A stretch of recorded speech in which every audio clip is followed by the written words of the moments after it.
Jai Hind, everyone. I welcome you all to the Daily Class YouTube channel. एक नई series हम start करने वाले हैं इंग्लिश की PYQs की। सारे प्रीवियस ईयर क्वेश्चंस पहले हमारा टारगेट रहेगा कि हम पिछले 5 साल के जो क्वेश्चंस हैं वो डिस्कस करें। उसके बाद हम आगे बढ़ेंगे। और ये जो PYQs है ना, ये आपके रहेंगे सेक्शन वाइज। जैसे हम एरर बेस्ड क्वेश्चंस इस वीडियो में डिस्कस करेंगे। उसके बाद एक वीडियो आपकी आएगी जो कि पार्ट 1 होगा ऑफ एंटोनियम्स और डिटरमाइनर्स और प्रीपोजिशंस और क्लोज टेस्ट। इस टाइप से हम क्वेश्चंस को डिस्कस करते हुए चलेंगे। जैसे ये आपका पार्ट 1 है एरर बेस्ड क्वेश्चंस के PYQs का। क्लियर? और डेफिनेटली ये वीडियो आपको हेल्प करेगी in your upcoming exam like CDS, NDA और FCAT 1 2026। शुरू करने से पहले ये है मेरा व्हाट्सएप नंबर। अगर आपका कोई डाउट है या फिर कोई भी सजेशन है तो डेफिनेटली आप मुझे टेक्स्ट कर सकते हैं। और ये है अपना टेलीग्राम चैनल, यहाँ पर मिल जाएंगी आपको PDF। सारे वीडियोस की PDF आपको यहीं पर मिलेगी। जो आपकी सीरीज चल रही है बिल्कुल जैसे पेड बैच में होती है उसी तरीके से मैं यहाँ पर पढ़ा रहा हूँ। तो आपने देखा होगा बहुत सारे वीडियोस आ चुके हैं और कुछ आने बाकी हैं, तो वो भी टाइम से आ जाएंगे। तो डोंट वरी, वो भी कंप्लीट हो ही जाएगा और सारी PDF भी मिल जाएंगी so that you can revise very well. चलो शुरू करते हैं क्वेश्चंस अपने। पहला क्वेश्चन 71 क्या कहता है? क्वेश्चन है हमारा, everything what happened was because of my actions. और फिर पार्ट डी कहता है नो एरर। तो बताओ क्या एरर है यहाँ पर? लेट अस सी। अब यहाँ पर देखो यार, कॉन्सेप्ट कौन सा लगा है? कॉन्सेप्ट ये लगा है कि जो ये वर्ड्स होते हैं आपके, एवरीथिंग है, समथिंग है, नथिंग है, या फिर ऑल हो, ये सारे जो वर्ड्स होते हैं उनके साथ आप व्हाट नहीं लगाते हो, इनके साथ आपको लगाना होता है दैट। इनके साथ आपको दैट लगाना होता है, ना कि व्हाट। और या फिर आप एक काम कर सकते हो, everything happened was because of my actions. अब कुछ ना लगाओ, दैट भी ना लगाओ, व्हाट भी ना लगाओ, छोड़ दो, फिर भी सही होगा sentence. Right? So everything that happened was because of my actions, what नहीं होगा। पहला question 72, some people could write well while others didn't. अब ये वाला क्वेश्चन आप ध्यान से देखोगे, इसकी हिंदी निकालो। क्या कहता है कि कुछ लोग अच्छे से लिख सकते थे, कुछ लोग अच्छे से नहीं लिख सकते थे। यही उनको कहना चाहिए था, लेकिन इसका मतलब क्या निकल रहा है? इसका मतलब निकल रहा है some people could write well, कुछ लोग अच्छे से लिख सकते थे, while अदर्स डिडंट, और कुछ लोगों ने नहीं लिखा। अब ये कोई कंपैरिजन देखो नहीं बना। कंपैरिजन ऐसे होता है कि कुछ लोग लिख सकते थे, कुछ लोग नहीं लिख सकते थे। तो इसलिए आपको ये जो कुड है ना, ये लाना होगा। तो आपको डी पार्ट में आप देखो, डिडंट आपने आपने नहीं लिखना है, आपको लिखना है यहाँ पर कुडंट। अब कुडंट आपने कर दिया, अब इसका मतलब क्या हो गया कि कुछ लोग अच्छे से लिख सकते थे, कुछ लोग नहीं लिख सकते थे। That's it. चलो 73, the police are working hard until they are able to arrest the culprit. अब यहाँ पर आप देखोगे, आपको लगेगा कि यार पुलिस के साथ में आर आता है या इज आता है। तो पुलिस के साथ भैया आर ही आता है, क्योंकि नाउन वाली क्लास में हमने देखा है कि पुलिस जो है वो आपका कलेक्टिव नाउन है। कलेक्टिव नाउन है ना, ये आपका कलेक्टिव नाउन है। और कलेक्टिव नाउन जो होता है उसको आप ट्रीट करते हो प्लूरल की तरह। प्लूरल की तरह ट्रीट करोगे तो पुलिस आर वर्किंग हार्ड। और आगे और एक ट्रिक है, देखो दे आर यहाँ पर कर दिया है पुलिस को दे। अब दो पार्ट में तो एरर आप कर नहीं सकते, तो इसका मतलब यहाँ पर देखो नो एरर होगी। यहाँ पर ये सेंटेंस परफेक्टली ऑल राइट है। चलो नेक्स्ट वन 74। 74 कहता है, since he was going to live in South Korea for some time, he thought he should learn something about their culture. अब देखो यूपीएससी आजकल क्या कर रहा है, आपको बड़े बड़े सेंटेंसेस देता है। इसमें ना सब्जेक्ट और वर्ब को और आपका जो प्रोनाउन है, जो आपका पजेसिव एडजेक्टिव है, उनको अलाइन कर पाना मुश्किल हो जाता है कई बार। तो यहाँ पर केयरफुल रीडिंग करनी है। आपने पढ़ा होगा एक, एक्चुअली एक चैप्टर होता है सब्जेक्ट वर्ब एग्रीमेंट का। ये एन नहीं है एक्चुअली, ये आपका यू है। ठीक है, एक्चुअली मेरी राइटिंग ऐसी ही है। यू, ठीक है, सब्जेक्ट वर्ब एग्रीमेंट का। तो सब्जेक्ट के साथ वर्ब जो है वो एग्री करनी चाहिए, मतलब सब्जेक्ट प्लूरल है तो वर्ब भी प्लूरल होनी चाहिए, सब्जेक्ट आपका सिंगुलर है तो वर्ब भी सिंगुलर होनी चाहिए। लेकिन यहीं पर मत रुका करो, इसके आगे इस सब्जेक्ट, मान लिया सब्जेक्ट अगर नाउन था तो इसके अकॉर्डिंग ही आपको प्रोनाउन भी लगाना पड़ेगा। अब इसके लिए मान लिया हो सकता है आपको पजेसिव एडजेक्टिव भी लगाना पड़े। जैसे के लिए मैंने आई बोला तो आई के बाद मुझे माई बैग लिखना पड़ेगा, मैं अवर बैग नहीं लिख सकता। तो सारी चीजें आपको ध्यान में रखनी है, पजेसिव एडजेक्टिव तक आपको ध्यान में रखना है। तो यहाँ पर देखो क्या है, यहाँ पर हम बात कर रहे हैं कि since he was going to live in South Korea for some time he thought he should learn about something about their culture. अब ये भाई कल्चर किसका है, कल्चर किसका है, साउथ कोरिया का। साउथ कोरिया क्या है, एक कंट्री। एक कंट्री क्या होती है, ये होती है सिंगुलर, ये तो सिंगुलर होगी ना, तो इसलिए देर कैसे लगा सकते हो, देर नहीं लगा सकते आप, आपको इट्स लिखना पड़ेगा। तो सी पार्ट में एरर हो गई। अब यहाँ पर एक और चीज़ देख लो, देखो दो टाइप के आपके इट्स होते हैं। ये इट्स हो गया, ये दिखाता है उसका, ये दिखाता है पजेशन, ठीक है। और दूसरा होता है इट्स, ये वाला इट्स, जो आप अपोस्ट्रॉफी लगा के करते हो, इसका मतलब पोजीशन नहीं होता, इसका मतलब होता है सिंपली इट इज। क्लियर, चलो। 75, the company's phenomenal success are largely due to the new director and his team. No error. Let us see.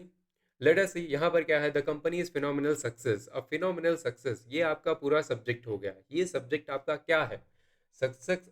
ये क्या है, ये भाई ये तो सिंगुलर हुआ ना, तो आप आर कैसे लगा सकते हो, आपको सक्सेस इज लगाना पड़ेगा। हम्म चलो next one, I am owning 2 houses इन बेंगलुरु। अब देखो वर्ब वाले सेक्शन में आपने पढ़ा है कि कुछ आपकी वर्ब्स होती है ना, they are non progressive, they are static in nature. Static verbs जो होती है ना, वो क्या कहती हैं एक्चुअली, वो कहती हैं कि भाई स्टैटिव, जो स्टेटिव वर्ब्स होती हैं वो कहती हैं कि हमें ना आईएनजी वाली फॉर्म नहीं चाहिए, हम ऐसे ही आएंगे। तो जैसे ओन हो गया, थिंक होता है, इस टाइप की वर्ब्स होती हैं, ये हम फंक्शंस ऑफ टेंसेस जब पढ़ेंगे ना उसमें पढ़ेंगे, ठीक है। तो उस चैप्टर में मैं डिटेल में पढ़ाऊंगा ये चीज़। सो आई एम ओनिंग आपका गलत हो जाएगा, ये हो जाएगा आई ओन, सिंपल, आई ओन 2 हाउसेस, मैं ओन करता हूँ, मैं मालिक हूँ दो का। हम्म चलो नेक्स्ट वन, 77। 77 कहता है a boy was injured in the accident and was token taken on to hospital. On to hospital नहीं हो सकता, आपने कभी नहीं देखा होगा इस टाइप का कोई प्रिपोजिशन यूज होता हुआ। ऑन टू नहीं होगा, सिंपल सी बात है यार, टू लिख दो, है ना, काम चल जाएगा, was taken to hospital. Next one, ये प्रिपोजिशन में हम देखेंगे, ठीक है। Again, mister Malhotra is a historian whose books have won international acclaim. अब यहाँ पर देखो यार, आपका जो यहाँ पर जो एपोस्ट्रॉफी होता है ना, ये आप प्रोनाउंस में एपोस्ट्रॉफी नहीं लगाते हो, ये केवल इट्स में लगता है, वो भी उसकी मीनिंग देखो अलग हो जाती है। तो यहाँ पर हुज जो है ना ये गलत है, आपको हुज ये वाला हुज लिखना पड़ेगा, उसका या उनका, उनकी books, right. Next one, I hate it when I break in hives. अब यहाँ पर देखो, पहली तो इसकी मीनिंग देख लो, आई ब्रेक इन हाइव्स, इसका मतलब एक्चुअली वो होता है, पहली बात तो ये आपका फ्रेज जो है गलत है, लेकिन इसका मतलब होता है इन हाइव्स, इसका मतलब होता है जैसे आपको रेशेस जब हो जाते हैं, रेड टाइप की एलर्जी हो जाती है, जहाँ पर खुजली होती है, को इचिंग होती है, उसे बोलते हैं। सो यहाँ पर क्या है कि आपका ब्रेक आउट होता है, ब्रेक आउट इन हाइव्स होता है, ना कि break in hives, right. So break out आपको लिखना पड़ेगा। यहाँ पर एक और कॉन्सेप्ट समझ लो, कई बार क्या होता है कि आपका ए है, बी है, सी है, डी है। मान लिया आपका कोई फ्रेज आया है, जैसे यहाँ पर फ्रेज आया है, अब ये फ्रेज आपका पार्ट किसका है, ब्रेक आउट एक का पार्ट है ना, और ये पीछे आता है इसके, तो किसकी एरर ये मानी जाएगी, ये एरर मानी जाएगी बी की। मान लिया बी पार्ट में कोई सब्जेक्ट आ जाता, कोई नाउन आ जाता, ठीक है, मैं मान के चल रहा हूँ यहाँ पर नाउन आ गया, और इस नाउन को एक आर्टिकल चाहिए था, वो आर्टिकल ना मिसिंग है, तो एरर आपकी बी पार्ट की मानी जाएगी, समझ गए, ये चीज़ होती है। फिर 80 नंबर, आइदर विकास और his friends is going to cook dinner. अब ये आपका प्रोनाउन में आपका एक कॉन्सेप्ट है कि यहाँ पर आइदर और जब आता है तो आपकी जो नियरेस्ट जो सब्जेक्ट होती है उसके अकॉर्डिंग आपकी जो वर्ब है वो एग्री करती है। तो आइदर विकास, विकास तो भैया सिंगुलर हो गया, एक ही इंसान है, आ नहीं रहा है, लेकिन कोई बात नहीं। फिर है हिज फ्रेंड्स, हिज फ्रेंड्स आपका क्या हो गया, ये हो गया प्लूरल, ये हो गया प्लूरल। सो ये आपका इज नहीं आएगा, आर आएगा। आर आएगा। चलो नेक्स्ट वन। Next one 71। 71 क्या है? During recession many companies were compelled to decrease their workforce. So during recession, यहाँ पर आप देखो ना, रेसेशन जो है एक स्पेसिफिक टर्म है, इसके लिए आपको क्या करना पड़ेगा? ठीक है, एक स्पेसिफिक इवेंट हो गया ना, तो इसके लिए आपको एक डेफिनेट आर्टिकल की ज़रूरत है। रेसेशन एक आपका specific, actually I would write कि स्पेसिफिक इवेंट हो गया। तो इसके लिए आपको सॉरी एक definite article, that is the. आपके तीन आर्टिकल्स होते हैं, एक द होता है, ये होता है डेफिनेट आर्टिकल। ठीक है, यहाँ पर डिस्कस कर लेते हैं। देखो तीन आर्टिकल्स होते हैं, एक होता है डेफिनेट आर्टिकल। डेफिनेट आर्टिकल आपका एक ही होता है, दैट इज ऑलवेज द। और दो होते हैं आपके इनडेफिनिट आर्टिकल्स। ठीक है, डिटरमाइनर्स वाले चैप्टर में हम डिटेल में पढ़ेंगे कि आपका क्या क्या कंफ्यूजन होता है, सारे रूल्स ये होते हैं अ और एन। चलो, तो ए पार्ट में एरर हो गई, यहाँ पर द आना चाहिए था। नेक्स्ट है the politicians parted ways due towards ideological differences. अब ड्यू टुवर्ड्स नहीं होता है, ड्यू टू होता है। आपने सुना होगा, ये एक कोलोकेशन होता है आपका, जो दो चीजें हमेशा साथ में ही आती हैं। सो ड्यू टू होता है, ना कि due towards. Due to, because of, है ना, रीजन बताता है। Next one 73। 73, the murder was too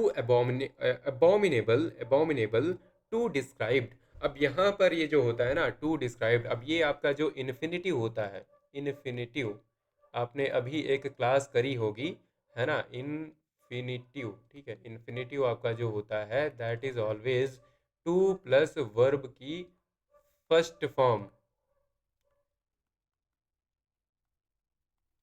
है ना, वर्ब की फर्स्ट फॉर्म। तो यहाँ पर टू डिस्क्राइब होना चाहिए, ना कि टू डिस्क्राइब्ड, तो टू डिस्क्राइब होगा।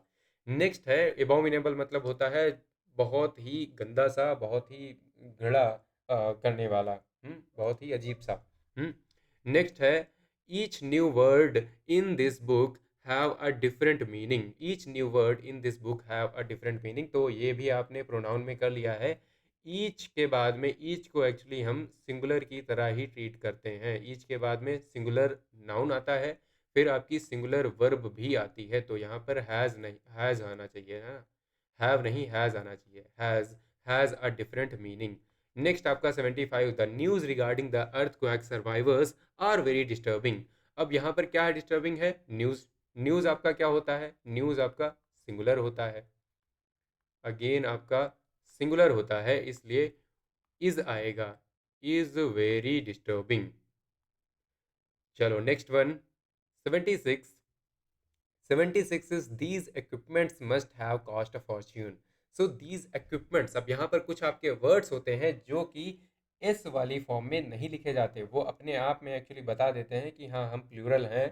ठीक है, यूजेस से, तो वहाँ पर आपको लिखने की ज़रूरत नहीं। ये क्या होते हैं? ये होते हैं आपके uncountable noun.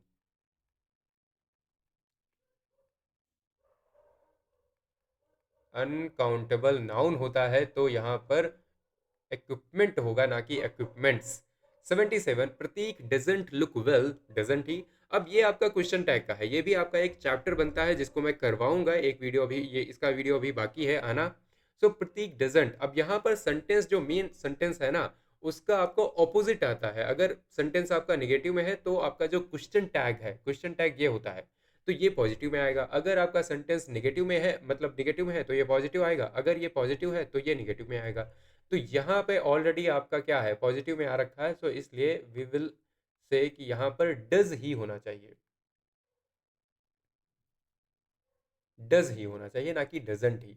Next one, it was one of the most eloquent speeches delivered by Swami Vivekananda. अब यहाँ पर अगर आपने ध्यान दिया हो तो मैंने गलती से it was one of the most बोल दिया, क्योंकि यार वो होता ही है। अगर आप रीडिंग करते हो और आप रेगुलरली थोड़ा सा टच में रहते हो तो आपकी आदत बन जाती है। सो मोस्ट के आगे आपको द लगाना पड़ेगा यहाँ पर, तो और एरर आपका बी पार्ट में मानी जाएगी, है ना, बी पार्ट में, क्योंकि मोस्ट आपका मोस्ट के आगे द लगता है, ना कि ऑफ के पीछे, तो इसलिए एरर जो है पार्ट बी में मानी जाएगी। नेक्स्ट दो क्वेश्चंस बचे हैं। 79, he suffered from fever when he was interviewed for the job. So he suffered from fever when he was interviewed. He was interviewed. जब वो इंटरव्यू किया गया था तब वो सफ़र कर रहा था। सफ़र कर रहा था। ही सफ़र्ड फ्रॉम, तो यहाँ पर देखो नो एरर आपकी हो जाएगी। नेक्स्ट है he she forced herself to eat. यहाँ पर अगेन आपका नो एरर हो जाएगी। शी फोर्स्ड हर सेल्फ, यहाँ पर बिल्कुल रिफ्लेक्सिव प्रोनाउन आप यूज़ कर सकते हो। Perfectly all right. चलो। है ना। सो 79, ही suffered from fever when he was interviewed. Clear है। चलो क्लियर है। सो अगेन अगर आपका कोई डाउट है, सजेशन है, तो आप मुझे टेक्स्ट कर सकते हैं 9264922851 पर। और पीडीएफ आपको मिल जाएगी डेली क्लास टेलीग्राम चैनल पर, लिंक आपको मिल जाएगी डिस्क्रिप्शन में। और पढ़ते रहिए। चैनल को आप सब्सक्राइब कर सकते हैं, वीडियो को आप लाइक कर सकते हैं। अगर आपका कोई भी डाउट या सजेशन है रिगार्डिंग दिस कंटेंट और क्वेश्चंस, तो आप कमेंट सेक्शन में आप लिख सकते हैं फ्रीली, है ना। I definitely check it out. और मिलते हैं अगले वीडियोस में। Till then bye bye, take care and जय हिंद।